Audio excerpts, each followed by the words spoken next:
The Caribbean is, several islands, and I refer to it in my work as the Continental Caribbean, because it's a chain of islands and which extend, you could say, from the middle of about North America, extending right down to South America.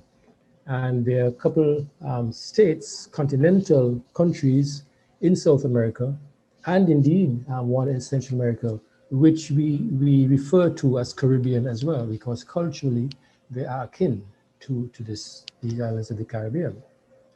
And I am very much involved and have been involved for many years in researching the oral tradition of our cultural heritage, and also as an artist in producing, recording music as a Calypsonian. And many of my work, much of my work is derived from some of my gleanings from our cultural tradition. So that is what I do. Oh, good, wonderful. So today we're going to talk about traditional folkloric music of the Caribbean as its reflection of African heritage, I suppose. So I'm going to propose a couple of questions to you, and we just have a conversation. Yeah. So the first question we'll ask you is that what are the types of traditional music played in St. Kitts Nevis? Okay. What are the representative instruments? Okay. And give a brief introduction about the music, its instrument. I think, yeah, I'm hearing you. I think I should first say that we are a polyglot Caribbean made up of people by migrants from literally four corners of the world. Yes, predominantly, particularly in the insular Caribbean, the predominant demographic comprise Africans. So most of the people of the insular, the island Caribbean, are predominantly African, but of course you have those who are European as well. And you also have Asians, because Asians came into the mix in the 19th century after emancipation, after the freedom of enslaved Africans, and from India. And you have some remnants of the indigenous people, most of whom. So you have that mix in the Caribbean, and then there have been other migrants. You have people from the Levant, from Lebanon, who came in. You have Portuguese from Madeira and so on. So this is the Caribbean, and our culture reflects and represents all of these diverse elements. But our focus is on the African element. But inevitably, there is going to be some kind of intermixture, syncretism, and throughout the entire Caribbean. And my focus, as you indicated, shall be my twin island country of St. Kitts. Amongst the smaller islands of the Eastern Caribbean, St. Kitts was among the first to be settled from 1623 by both the British. And despite all of these attempts at suppressing Africanism and African memory, there was, and one of the things that was predominant in terms of the African survivors was the music. And the music was based upon rhythm, and it was based upon dance. And so this survived. Of course, this is not the only thing that survived. In fact, if you look at the intangible heritage of the wider Caribbean, there were many elements that survived. You had storytelling, you had herbal remedies and herbal law. You had religion, and even though the religious beliefs and practices of Africans were not expressed as it was in Africa, yet with the attempt at Christianizing and introducing the European type religions, a lot of the elements of the African way of belief and of expression became incorporated into the religious beliefs and practices of Africans here. So the question then is, what are the main elements of the music? The main elements of the music, I would say, are music based upon the drum and upon that class of instruments. And also music based upon the flute, that class of instruments. You also had the voice, the human voice, and the voice, the elements of not only Africa but of Europe survived in some of the intangible heritage. For example, the church music. A lot of the hymns that were sung in colonial times are still sung today. So you could say that is part of the tradition of music. But in terms of the African survivals, this did not come about just like that. The beating of drums was prescribed. There were harsh regulations against the beating of drums because the European colonizer recognized that the drum was a focal point. The drum was a medium of communication. The drum was a medium of bringing people together. And it was, shall we say, a way of recalling memory. So in this kind of context then, it became very difficult for enslaved Africans to give expression. But there are all kinds of ways in which freedom is expressed. And so enslaved Africans, even though the drum was prescribed, you could not beat a drum, you could not have a drum, you could not use other percussion instruments, a tambourine. I mean, Africans fought all kinds of ways. They use fork blades to make music, and they use blocks of wood to make music, and the dance. And in the process, many of the elements of their movements were recalled in the process of giving expression to themselves in music and dance. Do you have some examples of that? We have got some is it string band music or the big drum? But I refer to the drum. The string band came later. It is still traditional in the sense, and by traditional, I refer to music that is performed by acoustic instruments, acoustically. That is to say, it is not amplified because that came later. And amongst the traditional music, yes, you have the music, the string music. And there was a lot of interaction, despite the fact that enslaved Africans were limited to the plantation and so on. And when the returning migrants came back to St. Kitts, whether from the Dominican Republic or from Cuba, they brought with them their music, which is based on the strings, guitar, the quattro, banjo, and so on. And so the string band became part of the cultural fabric of St. Kitts as well. So during the Christmas festivities, Africans had a certain degree of freedom to celebrate, and they incorporated elements of the European tradition. This is part of what we know, I refer to as a petit marrage. They incorporate elements of the European festival, and many of these acts seemingly were European in origin. You had many of them based upon the mumming tradition of England. David and Goliath and Giant Despair and so on. And you had one based upon the bull. The bull is a story that took place on a plantation in St. Kitts in the early 20th century. But the bull really predates that. The bull tradition, the tradition of the bull as a mythic creature which embodied rebellion and independence and freedom, existed in Africa as well.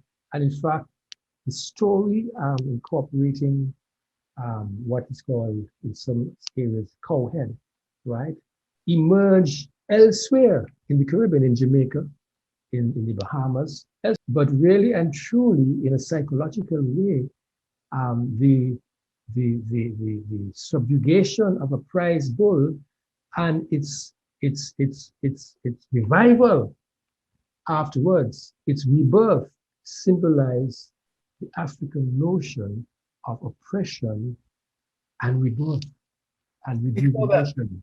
We call that the bull, huh? Right. We call that the bull. And the music that accompanied the bull was the similar music. It was based upon tambourine and shakpan. I mean, they had the shak, usually made from a tin can with stones and seeds inside. And then you had the triangle, pling, pling, pling, pling, pling, pling. And you had the bahu. The bahu was like a large flute, if you will. Pipe is made from pipe or bamboo, which provided bass. Boom, boom, boom, boom, boom, boom, boom, boom.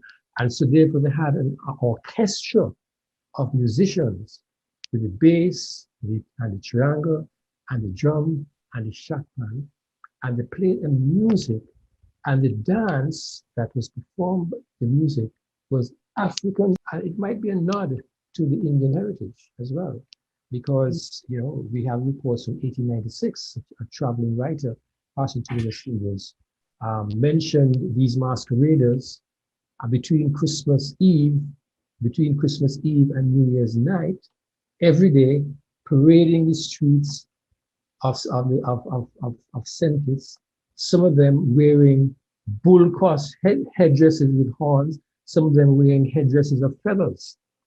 So all of these elements existed prior to emancipation, but following emancipation as well. So this tradition, you could say, is part of the intangible cultural heritage of St. Kitts and Nevis, and they still survive, but to a diminished degree. But nonetheless, the elements are still there, and this is what in a sense, have, shall we say, identified, have created a national identity, a sense of selfhood, a sense of nationhood, a sense of cultural identity amongst the people of St. Kitts and Nevis. And the same story is replicated for the entire Caribbean, of course. But in terms of St. Kitts and Nevis, it is the story of the bull, the story of the masquerades or Indians, the story of the string band, the clowns, and the other Christmas folks that, in a sense, have created in us a sense of continuity, not only with the past during the times of slavery and beyond slavery, but even the past beyond, because it has been clearly established that the masking tradition exists in Africa, particularly in West Africa, from whence most of the arrivals from Africa these islands came. The Egungun tradition in West Africa is a tradition in which the body is fully masked. And the same thing applies to a masquerade. No part of the body is seen, because when you're in costume, you are representing something else of deity, directly from Africa. The same tradition survives in the clowns. The clowns are another set of musicians, which many people claim originated with the French governor of St. Kitts, who entertained lavishly at his chateau in St. Kitts, and he brought clowns and acrobats and so on from France. But what caused these things, these elements to survive, is because they resonated with the people and their ancestral memory. And that is why people gravitated to the masquerades, was the whole sequence of dances based upon European dances. The waltz, the quadrille, and so on. And even the pattern of their dancing start off in this way. But by the time they get into the dance becomes African. And at the very end of this sequence of dances, you might start with a waltz, which is a very traditional 3/4 kind of thing. But at the very end, there's a wild dance. And during the wild dance, there's a circle, and the dancers go forward with their heads down, right? And dance in a circle. And at one time, they get back, right back to the limbo symbolizing, of course, oppression. And you're walking through, because in the limbo, there's a bar under which you walk to freedom. And all of this is symbolized in this wild dance. And then all of a sudden, the rhythm speeds up and the flute goes, and everybody jumps up and starts to shout and thing and so on, and contort their bodies and jump up in the air and throw the tomahawks out in the air and catch them and dance and so on. It's celebrating now the rebirth, the freedom and the rebirth after a period of oppression. All of that is reflected in the masquerade. Amazing. Amazing, Harry. Fantastic. I'm completely blown away by that explanation. We've covered a lot of ground there, I think, and actually you've left me quite dumbfounded, actually, Larry. Once again, it seems to be every time I'm in your audience, I just get dumbfounded with Afro-Caribbean culture. But there seemed to be a red thread that runs with all the presenters today, is that it's the effect of slavery and the business of slavery, and its mark on the culture, and it's mark, or it's the blocking of culture. But it's amazing that the culture has found some way of getting through, just like a river that comes from the mountaintop eventually heads to the ocean. It has to get there by some form, whether in St. Kitts, where it's hidden in a story of a bull and a planter and a vet, you know, or whether it's come from Spaniards with guitar, or from the ballet with drums from into Martinique and Guadeloupe. The culture has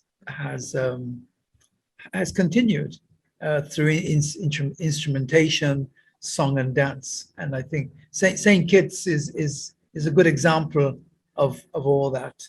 But at the same time, let me say in closing, which I think Larry just said briefly about, he talked about Calypso, which is a whole element on its own, which we have not really touched on, mainly because Calypso is not seen as an instrument, except it is a vocal instrument, or instrument of words. Calypso is the art form, the traditional art form, probably of the griot, of storytelling, and the larger islands found it earlier, probably because of their numbers, where in the small islands, Calypso didn't really originate here. It was discovered from the larger islands like Trinidad, and was exported to us smaller islands.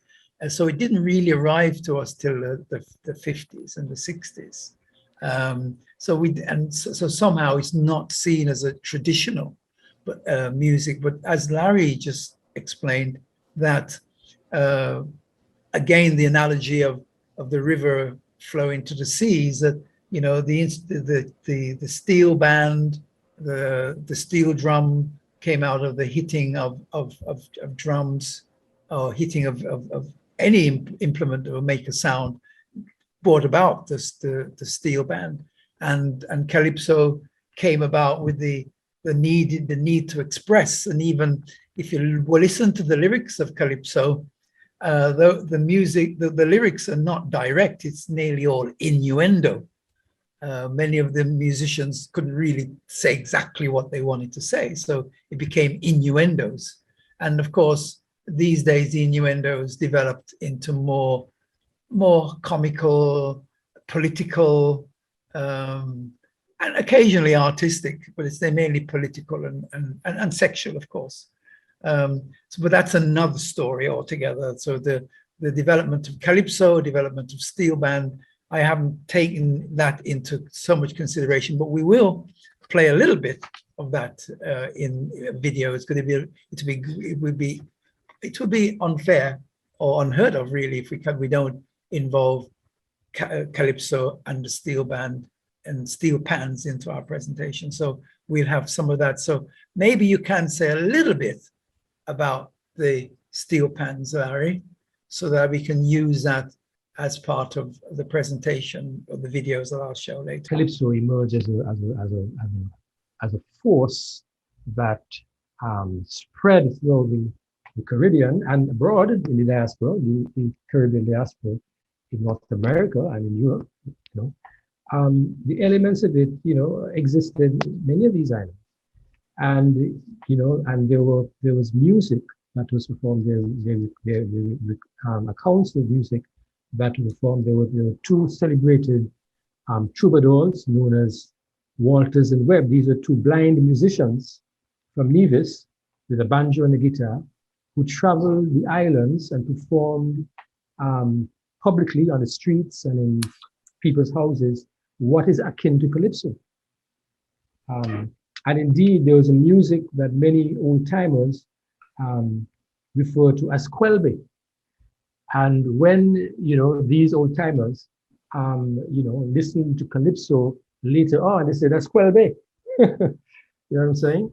But the steel band is a uniquely Trinidadian, Yes, so the Caribbean culture as well survives in this aspect of our intangible heritage, which is festivals.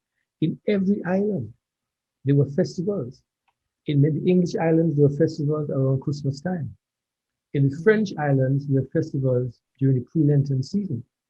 But in all of these islands, there were festivals, and these festivals were, by and large, expressions of the majority population, the majority people, which was predominantly African, but incorporating and using European forms and traditions. So in Trinidad, people could not beat the tambo bamboo, so they beat on tins, dustpan covers, and so on. And then somebody got the idea of tuning some of these pans so that they could have a greater variety of sound, timbre, in the music. And so that tradition evolved into using oil drums there, because Trinidad produced oil, and you had a lot of oil drums lying about the place and so on.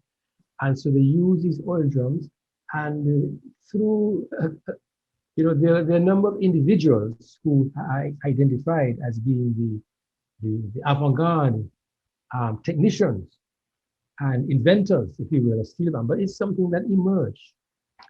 And so these pans were tuned and made music. And then a whole culture developed around these musical ensembles called steel bands. And it came to St. Kitts very early in the 1950s, and in a few short years, almost every village in St. Kitts had its own steel band. And so the steel band now became part of the traditional heritage. And of course, the music that the steel band played was the music of the people, which was the Calypso. And the music which was the precursor to the Calypso, because the Calypso came from the stick fighting tradition and people marching to the streets, chanting and singing and so on. And that is how the steel band evolved. And it, as I said, it invaded, not only evolved, but it invaded all these islands and even abroad. In fact, it's become a worldwide phenomenon. So the steel band exists, but in the land of the steel band's birth, it is, of course, very, very dominant. And in many of these other islands, the steel band now, in a sense, has given way to the loud electronic amplified music that that prevails at this time. And even the Calypso, there's a Calypso that is being sung and performed now called soca, because there's some people who distinguish between soca and Calypso. The soca is characterized by a faster beat, fast up-tempo, and it's party music, and the lyrics are not deep, shallow, and very sexually infused. But there's a lot of Calypsos that have lyrics like that. And there are a lot of calypsos that are fast tempo, you know. So how do you make a distinction? I think in a general sense.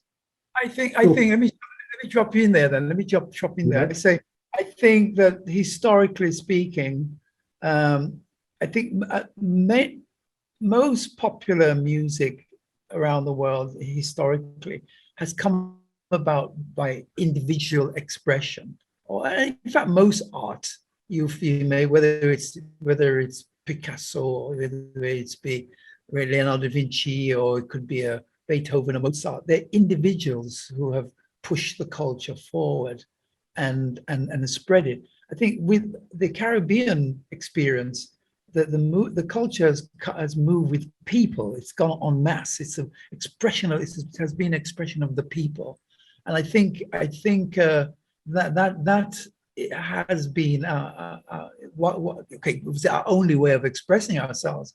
The story of the bull. It comes back to that story again with the bull. It was a people's expression, and with all the other forms, it's the people. And I think that is the main theme of discussions I'm having with everybody today. Is that, and that's what Caribbean music must remain the expression of the people, if it's to survive in its true form. And I think if we could understand that, we need to go, the practitioners, which needs to, or the producers need to find ways of letting the art form be developed by expression of the people. And I think if we continue to do that, then I believe we will have something very special to contribute to international culture on a whole. An alternative view might be that if left entirely to the people, many of the essential elements of Caribbean art form might disappear. Yeah. Because what happens is that something is taken en masse and overwhelms other forms of artistic expression. And that is why concerted efforts should be made to ensure that the traditional art forms survive. Because ultimately, these original art forms, the traditional art forms, are what we and future generations would need to tap into in order to maintain and advance our own sense of identity. They must not be lost. They must not be lost. And they must not be overwhelmed by the mass thing. Yes, I take your point that it must be an expression of the people. But sometimes we need to help some of these art forms to remain within the domain of the people. Mm-hmm. And just to use an example that you gave in terms of European classical music, many of the European classical composers, Beethoven have a symphony for movements, but the last movement of one of them is based upon some folk dance, some European traditional folk dance, you know. But the music has become stylized and become esoteric in a sense, and maybe the masses are no longer attuned to it. But nonetheless, the roots and the element and inspiration of that music, right, comes from the roots, and we must not cut off those roots. That's we must ensure we must ensure that, yeah. That's fantastic. Thank you very much. And I think a lot of the questions that I had, you were answering them as you went along. So my input was not that necessary, but your contribution. It's a conversation. It's a conversation. Yeah, everything is essential. So I'm glad we got that down, and I hope that it gets to good ears. And I hope that some of our own people, I think in St. Kitts Nevis, we know it comes from. We've been very lucky that the people do know where their stories come from, maybe because there are not so many of us. So we will just continue to use the technology to enhance and spread the news, and that's why we're here today. So thank you very much for that. And yeah, thanks to your daughter for giving us the capacity to do what we do. Okay, Larry, thanks a lot, man. So we're signing off. Yeah, thank you very much indeed. Well, thank you too. All right. Cheers. So, Fred, okay, I'm going to have those 6 questions I indicated to you that we want to go through.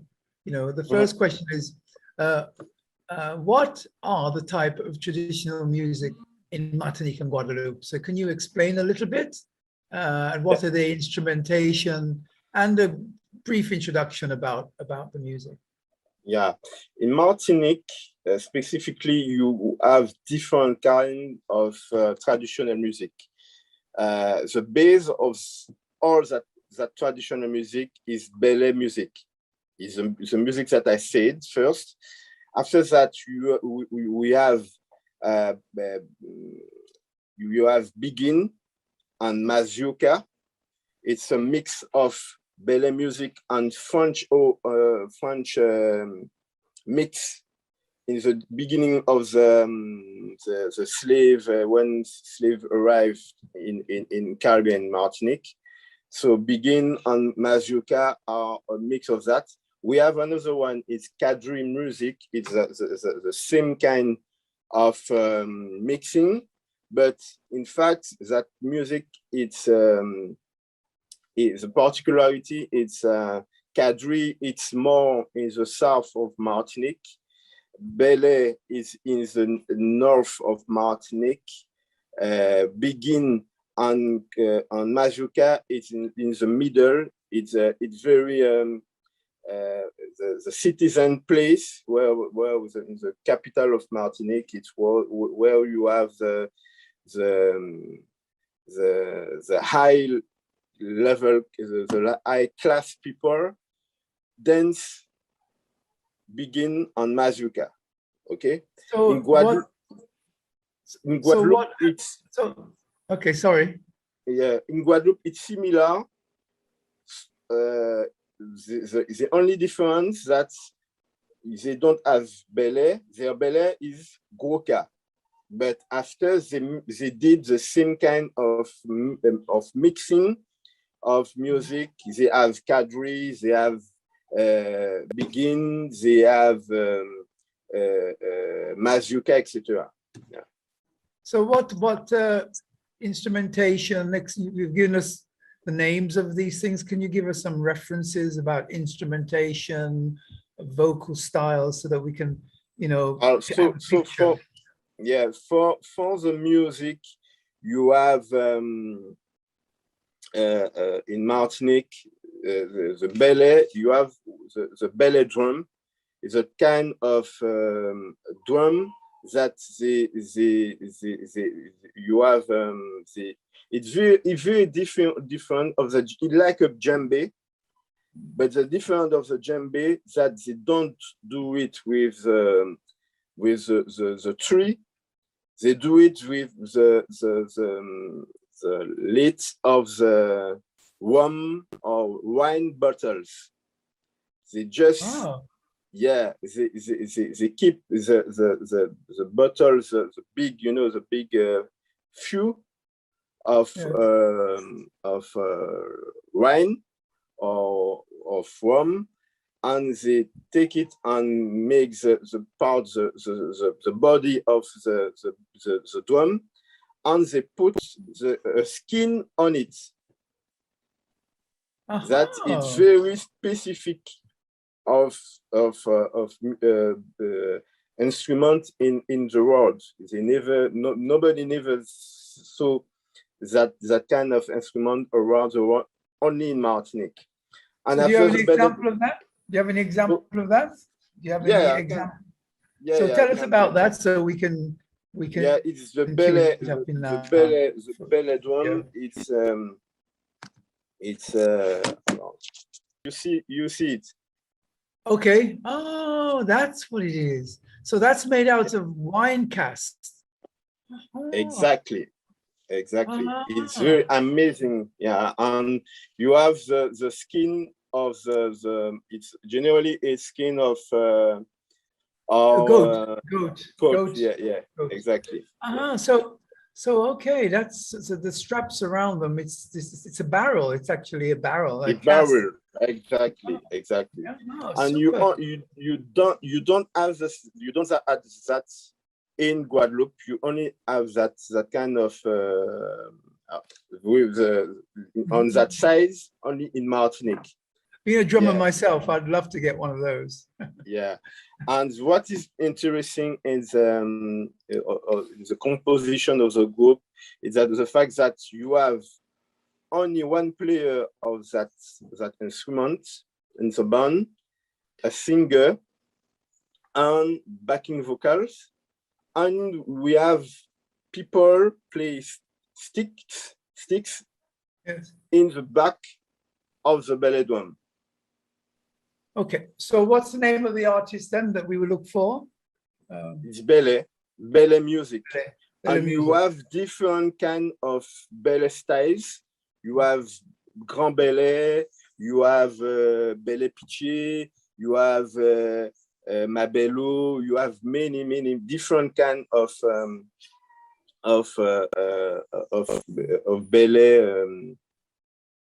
belly dance.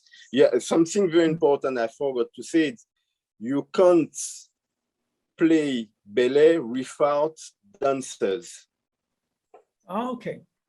Yeah, it's the particularity. Belly, you play belly with dancers. You have a kind of quadrille of dancers, and they move around the belly instrument, the belly drum, the belly group.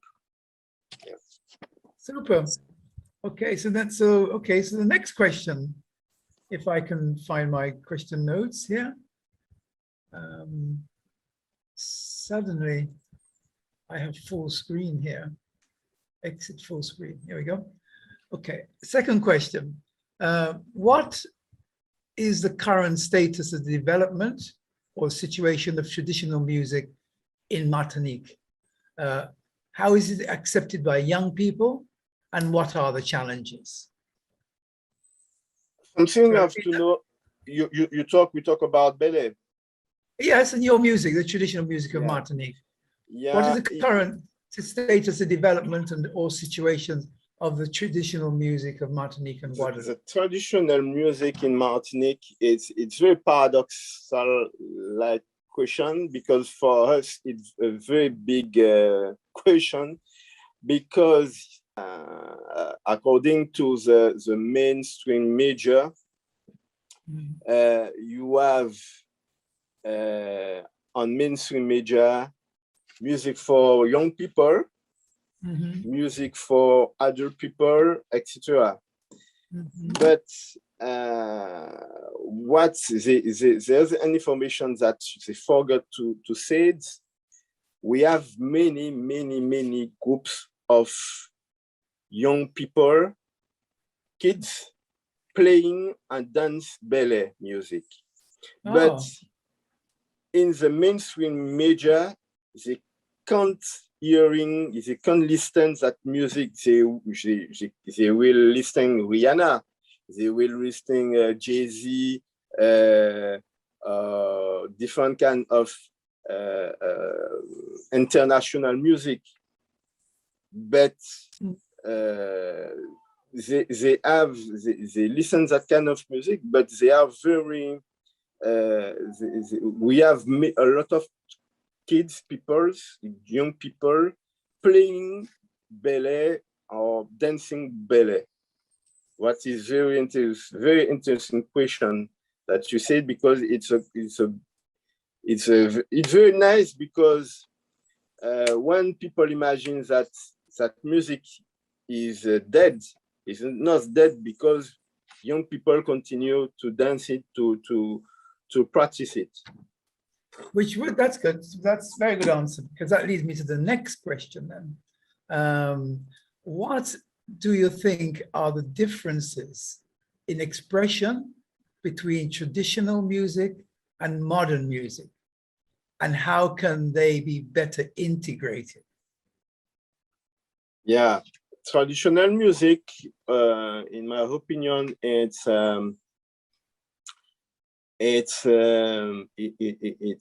because it's a good question again, because I don't use to make discriminations between different kind of music. I just say we play music one. In fact, for me, the difference will be more the fact that one born long time ago during the slave period. And modern, it will be the fact that because during the years, he had evolution with different kind of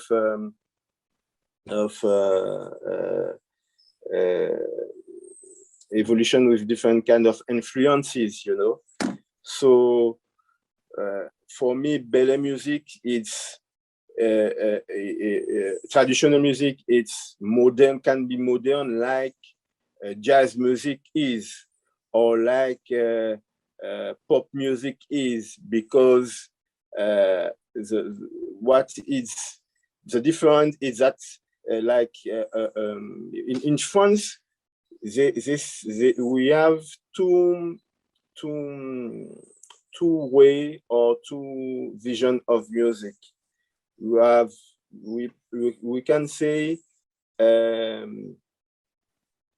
music. They call it art vivant. In English, we can translate that and say it's living music. Living music, it's a music like you can hear in radio, or you can dance on it. The difference, it's classic music with big orchestra, etc. You know, and it's a very different, because the classic music don't really change. Only change if somebody somebody make arrangement on it. But when you listen, you take a part. You take the scores of Mozart music or Beethoven music, since they write it to right now, it will be the same. You know what I mean? So where's the inspiration? Where's the inspiration coming from for the songs of let's say the music that you play now? Where's the inspiration? Where is it coming from? It's coming from music. What is interesting in Caribbean is that in Caribbean, on islands in Caribbean, that we are islands, so we have different influences from different countries, from St. Lucia, from Dominica, from Barbados, from Haiti, from Jamaica, from Trinidad and Tobago, from the world. In fact, we are a kind of sponge. We are sponge. So we have many influences. So that's why I can say our music had different kind of evolutions.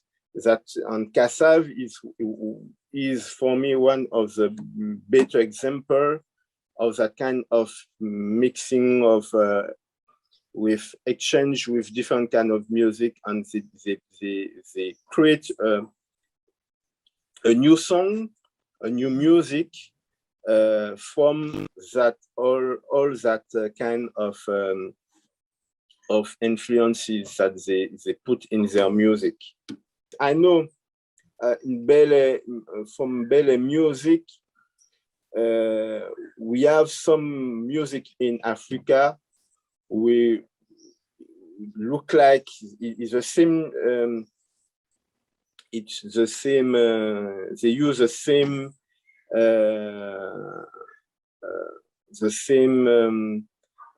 They have the same particularity of play, or singing or dance the music, but probably we have that influences from that countries, you know. Okay. And but I think it's a very good very good interrogation about that. I know there's many specialists we can talk about that. My brother is ethnomusicologue, is a doctor in that kind of things. I think it could be more able than me talking about that. He specialized himself when he did his doctorate in that kind of elements.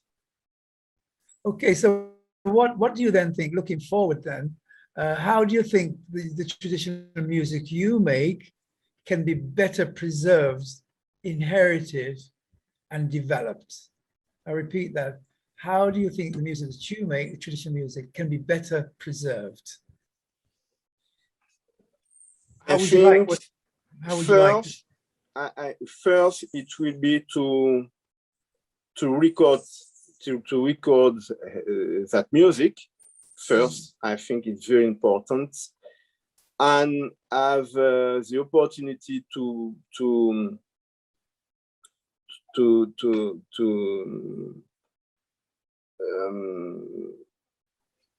I don't like the name museum, because when we talk about museum, it's about something is deaf for a long time. It's true. It's very true. That's very true. You know, so I prefer said will be to have places like on digital. The digital is very interesting for that. It will be a place where somebody just take his laptop and click on a page, and he can have the different kind of music, recording that music with different illustration of the music, where it come from, and every time I have something where we put new release on that website, for example. And what is very important too is that music have to be promoted on stage, have the opportunity to be played on stage in festival, in different kind of events happen. Yeah. Well, that is perfect. That's a perfect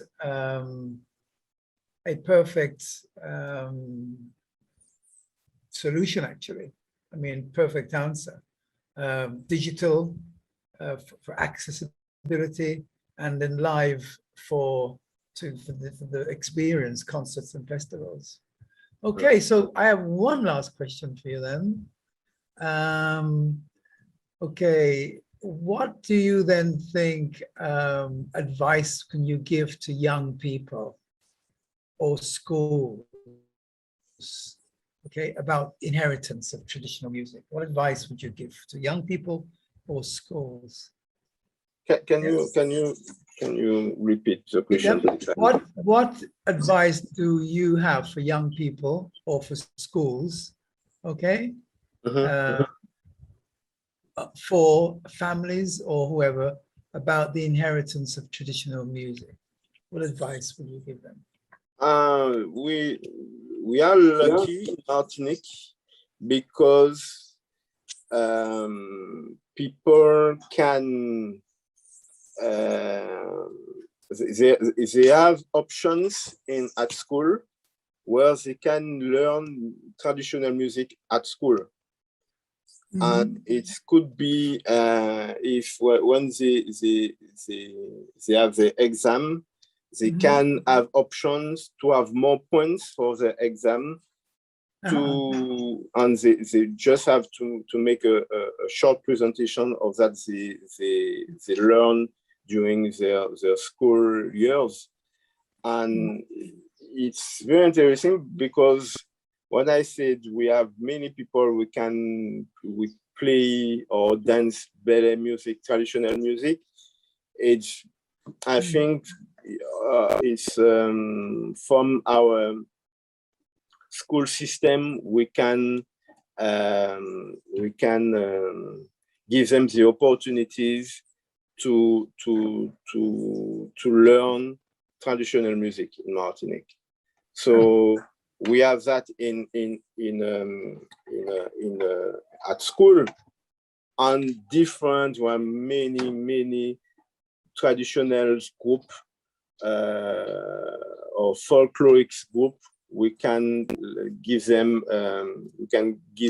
opportunity to learn our traditional music. So that work, the people did it from 30 years ago. It's a long time. Right now, it's very popular right now, but it took a long time before they realize and they give opportunity to the kids to learn music, that their own traditional music. We have a lot of grounds to cover with regards to repatriating our culture, getting our culture back. And I think the music, the folk music, traditional music, is a very important part of that. That is my take on it. Yeah, I think the same. Really, yeah. Yes. Okay. That was great. Thank you very much indeed. And can you just introduce one of the artists that you have directly? I mean, we talk about generically who they are. Tell us one artist that you have. And the name, what's the name of it? So that we can have... It's Stilla Gunis at Festival Urkel Sweden. Sweden, Festival Sweden.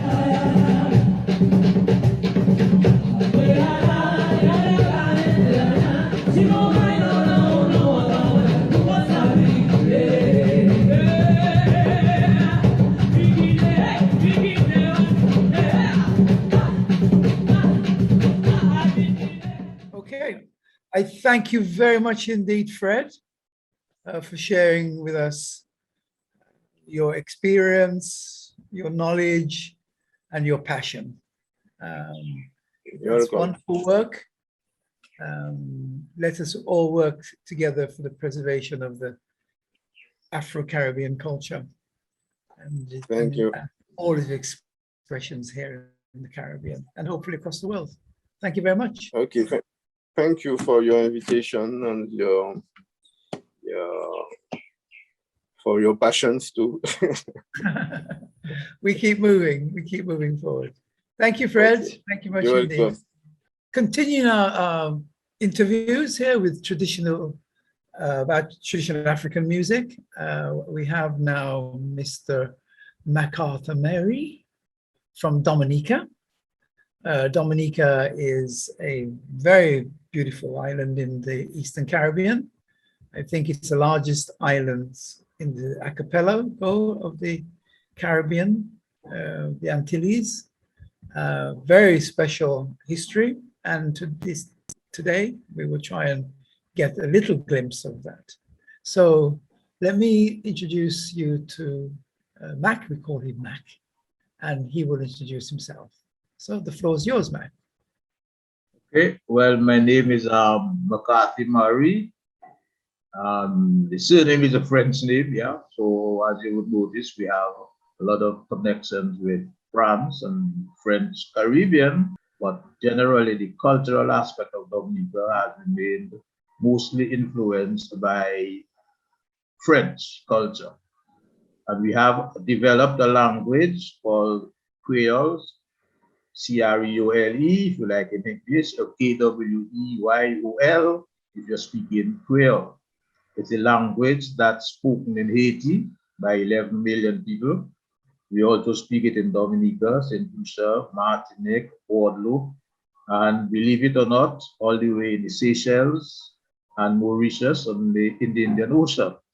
So it's a pretty widespread language. We also speak it a little bit in Louisiana and they all connections that they all are connected with France and with English. So there's these connections. And even before that, the traditional music was always embraced by the elite, political and social elite in Dominica, and we tend to be very proud of our traditions, especially our dressing.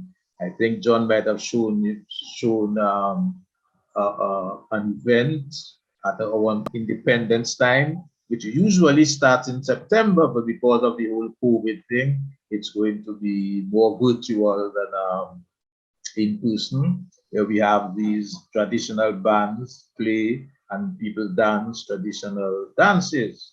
Traditional dances, basically, if you like, of two sorts: a Europeanized or Caribbeanized version of European folk dancing. So we dance quadrille, Quadrille, quadrille, mazurka, which is similar to waltz, and it's, yeah. So these are the traditional music. On one side, which is more European centric, then we have another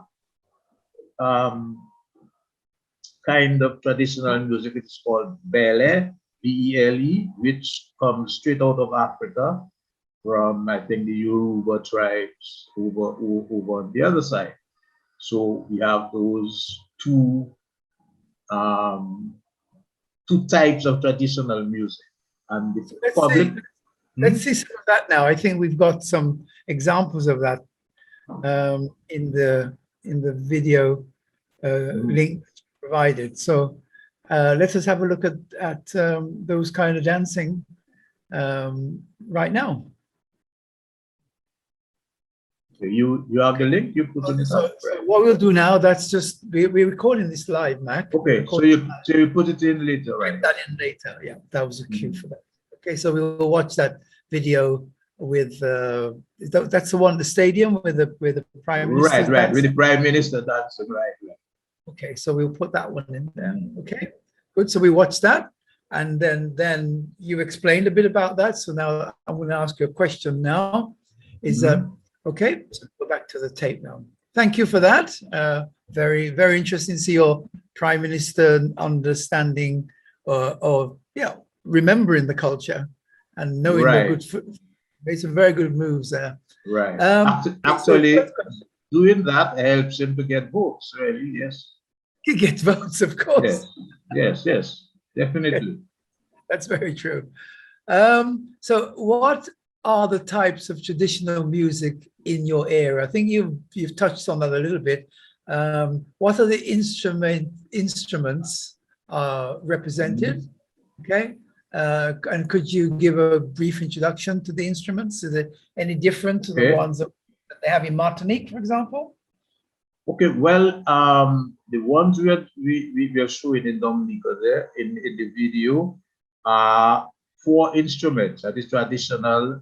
It's called a jing ping bang, and jing ping is because of the way the music sounds. Jing ping, jing ping, ping, jing ping. Okay, and there are 4 instruments being played there. One is a hand drum, which is somewhat similar to a tambourine, except it's larger, and so that's the one the drummer plays. Then the accordion is the main harmonic instrument that plays the melody as well as the harmonies to the music. And then there is a guy with what used to be made out of bamboo, who is playing what you would consider the bass. So he's playing basically one note, but he's playing it in time to give the feeling of a bass instrument or bass guitar kind of a thing. That's the song they will hear. And then there's another guy who has a thing like a grater, like you would grate things on, and he plays it with something that looks like an Afro pick, if you can remember what that was. So he's playing. A long time ago for you, Beck. I still have it. Right.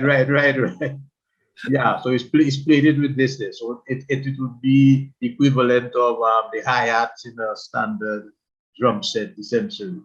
And usually there is no singing, it's all instrumental. But the recording that I gave you guys, I introduced the idea of having people sing. But up till now, the dominant way of performing the music is strictly instrumental with people dancing. Yeah. So which is the name of the project where they are singing on then? The name of the project itself is called Erica's. Yeah, that's the title of the album.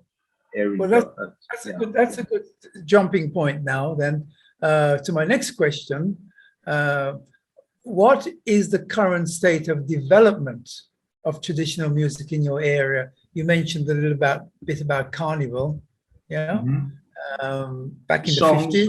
Right. Yeah. How do you think it can be now accepted by young people today? What is the development of traditional music in the area, and how do you think it can be developed by young people? And do they have any challenges? Well, I think in point of fact, the cultural division has been doing a fantastic job in keeping that part of the culture alive. And there are a number of younger persons, including females, who are learn to play accordion, and they participate in the event. Yes, they are children's groups that do the same thing that what the Prime Minister was doing there with the adults. Yeah. So I would say the traditional music is in good hands and it's not disappearing. No. Okay, that was a quick answer. I thought you were going to give us some more meat, but let's jump straight into the next one then. What do you think are the differences in expression between traditional music and the modern music? And do you think how can they be better integrated? Well, they're actually quite integrated because the band, which is a very modern band with synthesizers and the whole modern thing, called WCK. I made the first recording, and according to the musicians, the style of music that they played is an integration based on the traditional music. Which one is that music. One? Project is that one? The band, the group, WCK? WCK, okay. Right. We'll find that one, WCK. Okay. Yeah. That's a bit more like modern, that's like soca music, yes? Well, soca is a bit that's copied from Dominica. Already all these guys copy stuff from Dominica since from the 1970s. Yeah, because we also, in terms of, might say, more modern music, we also have what we call Calypso.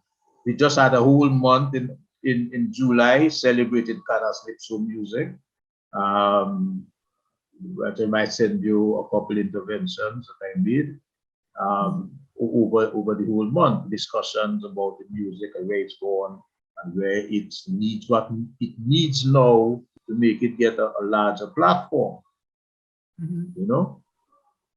So are these the young people? Are they obviously are involved in the process now? Are they making new recordings? Are they using the traditional instrumentation? How are they integrating into the? Well, yes, those young people who are, if you like, under the wing more directly of the cultural division, they are using the traditional instruments so that when they perform, which would be September all the way to beginning of November, they will be performing with those instruments. Yeah, but we have these competitions all over the island where different groups from different villages compete against each other, and eventually there's a prize given. And on the 3rd of November, which is our Independence Day, in the afternoon, after the policemen have done their marching around and saluting the president, etc., in the afternoon, all the winning groups on the different categories put on a big show at the Botanical Gardens, which is a beautiful venue with trees and so on. Not in the stadium. The stadium is too, as you might call, I don't say modern, but sterile. So it's in the Botanical Gardens where we have trees and so on. And they put on a big show there, which draws one of the largest crowds of people to any event in Dominica. Yeah. I think from what you're saying, I see that young people are getting involved in and they're keeping the heritage, the culture alive. Mm-hmm.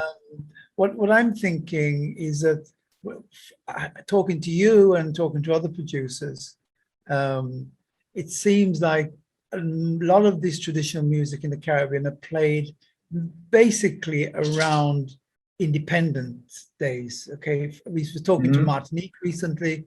He seemed to have got his traditional music in more mainstream, away from traditional. I mean, like, he goes to festivals and he has outlets for the songs in different markets around the world. Mm-hmm. I'm thinking, when I listen to you, and I know that in St. Kitts, the English islands too, is that traditional music is basically played around independence celebration, which is good. But do you think there's chances of the music being extended outside those calendar times where it's actually in the society? Indeed. I mean, the live performances are done usually around Independence time, but the recordings are played on the radio more or less all the time, any day, any time that the DJ feels to play, he plays. Yeah. The reason I say that is that I sort of get the feeling that our culture, our Caribbean culture, is kept sort of on ice for those calendar periods, whether it's in Emancipation Day or Independence, Christmas, a Creole festival, and then we kind of dabble with imported cultural music other times of the year, whether it be American hip hop or English. And when I see my experience in the Caribbean, is that I feel that people are more at home listening to their own music. They are much more at home listening to their own music than they are listening to, we call it foreign music. But foreign music take up a lot of their time and energy. I mean, do you see that balance ever changing? Well, I happen to have been the chairman of Expo, which is the performing right organization that collects performing right fees for songwriters and composers and publishers. So I know that in the Caribbean, we export more of the money collected overseas than stays here. And we get very little overseas, partly because most of the English-speaking islands, except Dominica, they tend to look to America as the place to play music. And I know in America, just to give you an example, BMI told me that they charge 0.8% for a concert. Well, in Guadeloupe across there, which is not far from us, which we do a lot of business with, it's 8.5. That's with the French society. So there is, for us in Dominica, who happen to be more closely connected with these two islands and France, we do a lot of business there. So we actually don't produce music at, like most of the islands produce music only for Carnival. And then that's the music that's available, which when Carnival is gone, there isn't much demand for it. But we do record songs like all the time.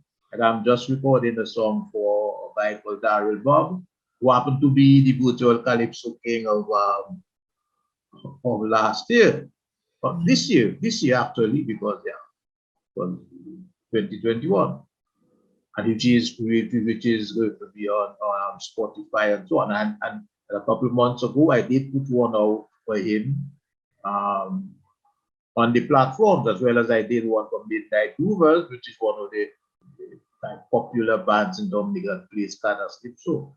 That it's on, it's available on Spotify and a whole heap of other distributors. So we tend to do music more continuously than most of the idle islands that we concentrate their like modern productions only around carnival time. Whereas so because we do like things for two markets, which is the French and European market, France in particular, where there is not the same emphasis on carnival music.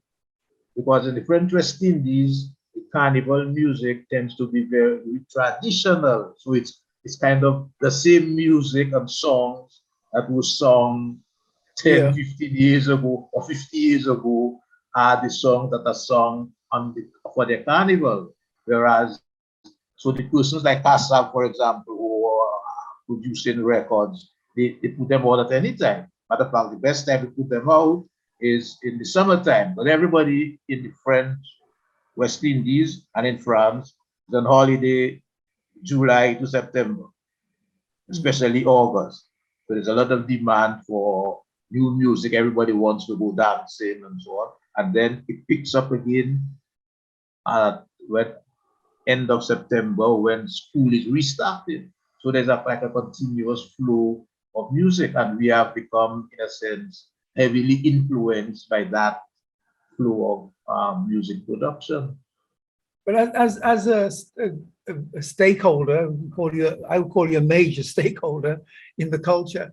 I think I think our producers need to recognize that music is and culture is political in some way, and I don't mean political in terms of reactionary, but I mean all countries do apply political boundaries, like in England and France and in Scandinavia. The radio stations play a certain percentage of local music and a certain percentage of foreign music. We seem to we don't adopt that. We let it sort of balance itself out, naturally. At Christmas we play carnival music in St. Kitts. In your country, you play carnival music in Lent, and that sort of self-balance itself. But a bit more emphasis should really be played on the politics of it. The monies that are generated stays in the area, and the culture is preserved, because it is a self-preservation. You know, you have societies like the culture of what is it called again in Canada? It's cultural preservations. That I think you're aware of that one. I think I met you one of them. Yeah, well, in point of fact, I represented Dominica in the Francophone countries, because Dominica is part of the Francophone countries. In Vietnam in 2003, when the Francophone countries were attempting to get a treaty passed at UNESCO to say that each country has the right to protect its own culture, which would include giving subsidies to film producers and so on, which the Americans were dead set against on the principle that the WTO says the trading services are to be allowed without any barriers, and they were claiming that there should be no barriers for American films and music to enter any market, and there should be no quote-unquote protectionism that given.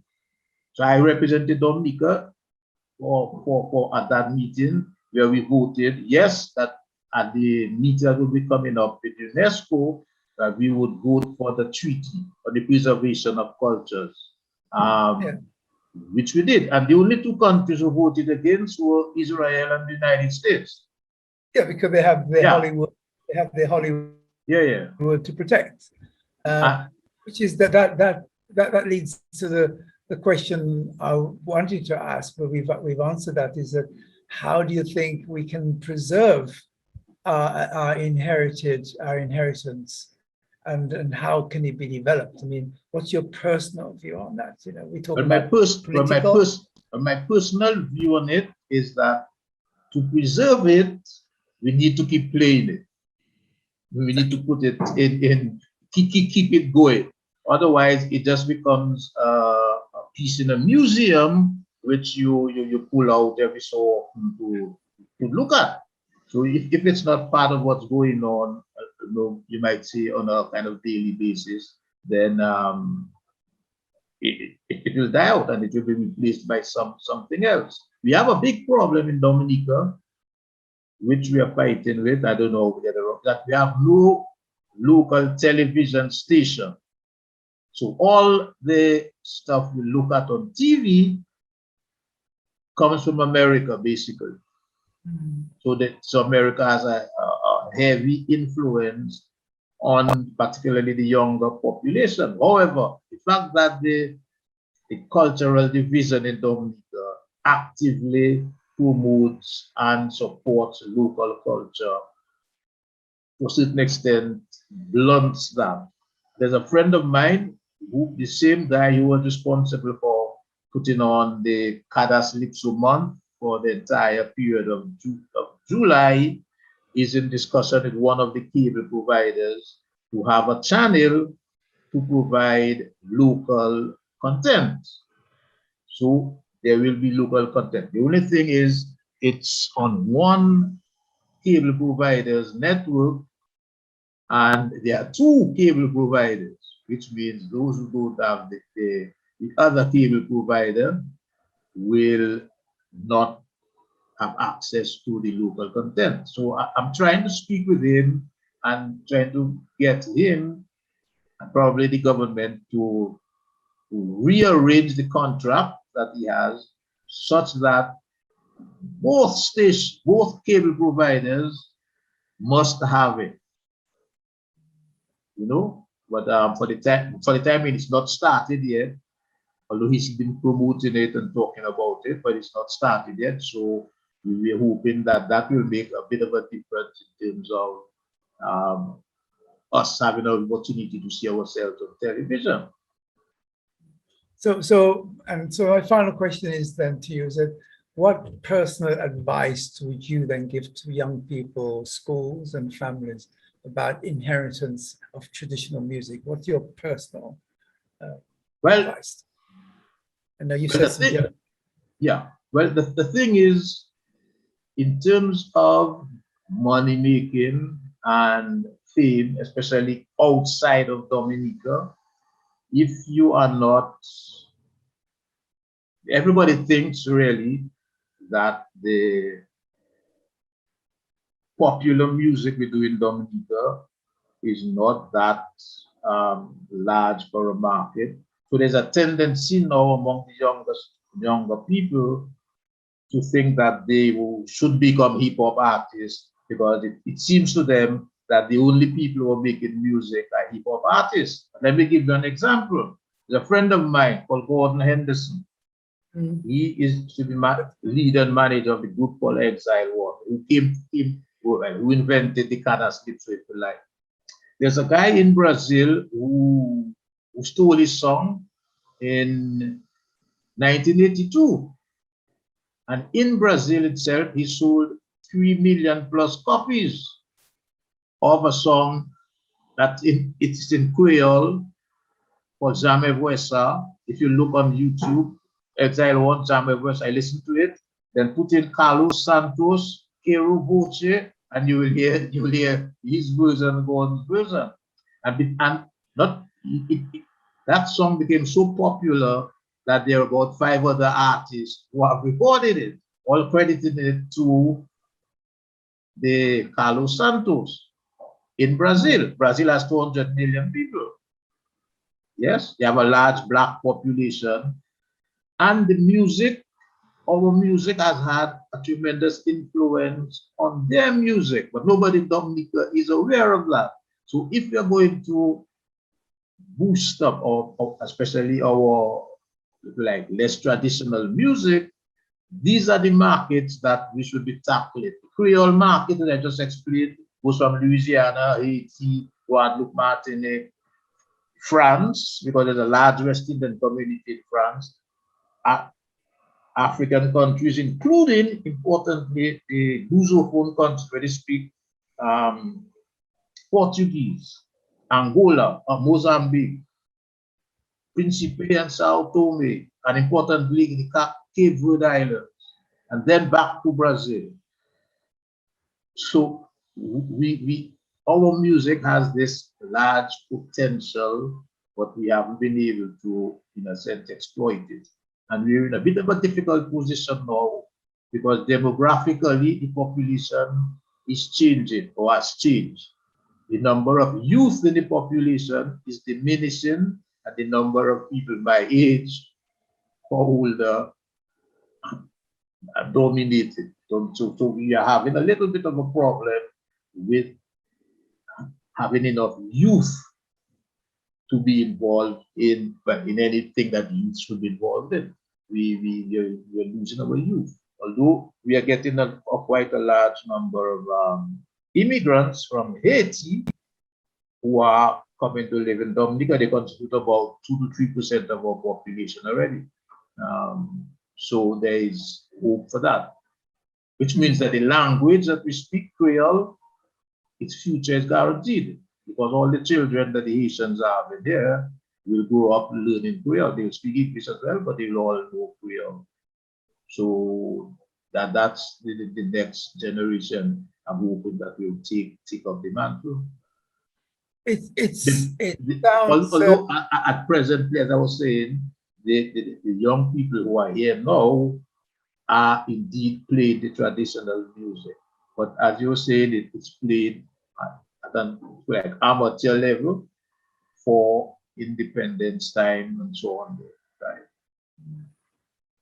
Well, let us hope that young people embraces the tradition. I see it around when that yeah, you know, young people are, of course, they're hungry for new things, and I think they're understanding that a lot of the culture that they consume is recycled culture. Talking about Drakes and Rihanna's of the world, you know, it's right. Kind of recycled. So I think they're starting to understand that, and I believe that they are listening to more traditional. They're impacted. I think young people today are more impacted to traditional music than they were when I was a kid, you know, right. Because of the internet, they can YouTube things.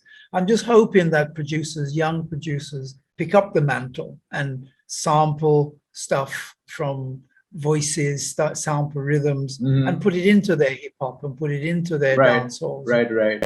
I think Afrobeat has been doing it. They've gone full cycle. I spoke to some artists yesterday, and Afrobeat has followed the movement of the African diaspora and back to Africa, and they're using the rhythms of Africa into the samples that they're doing. I mean, the house DJs in South Africa are using it's house music, which is modern, and they're using African rhythms to present that music. So to spice up the music, right?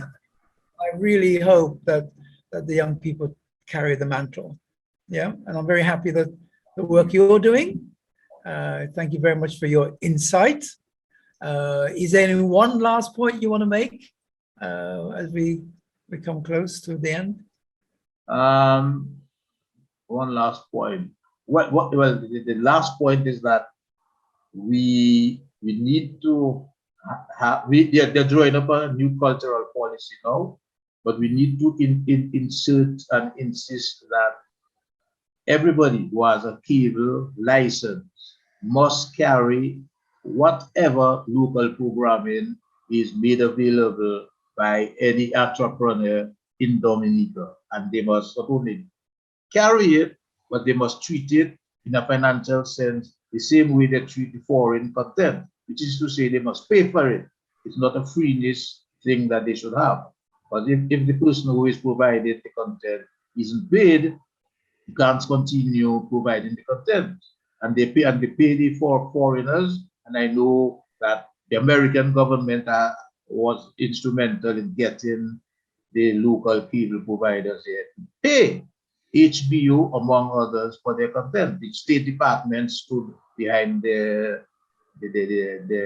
entrepreneurs to make sure we paid their money.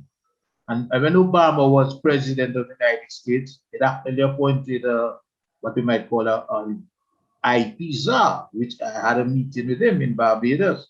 His job was to make sure everybody in the Americas paid Americans for their content. Yes, that's and true. we need to take a similar approach to our content. Matter of fact, I'm filing a lawsuit against a silly woman who wants to prevent my wife from using her name in music business. And I'm getting the government of Dominica in it to support us in the action. In fact, while you're there, could you give us a sound bite for the introduction of your wife's song, so that we could include her in the interview? Yeah. So and the nice song of hers, and then we look for it, and you could send us the YouTube link of that. Right. Yes. Okay. All right. I'll do that. So give us, tell us who it is, introduce it to us, so remember. Right. Right. Introduce the song. Indeed. Okay. Do it now, so we have it on tape. Could you introduce your wife's song and on tape? Okay. Hold on. Well, I need to go online there. And then we'll have it. And we'll include that, because you do mention her in the interview. We could include her, because you've been very humble about her. She's a very big mover in the Creole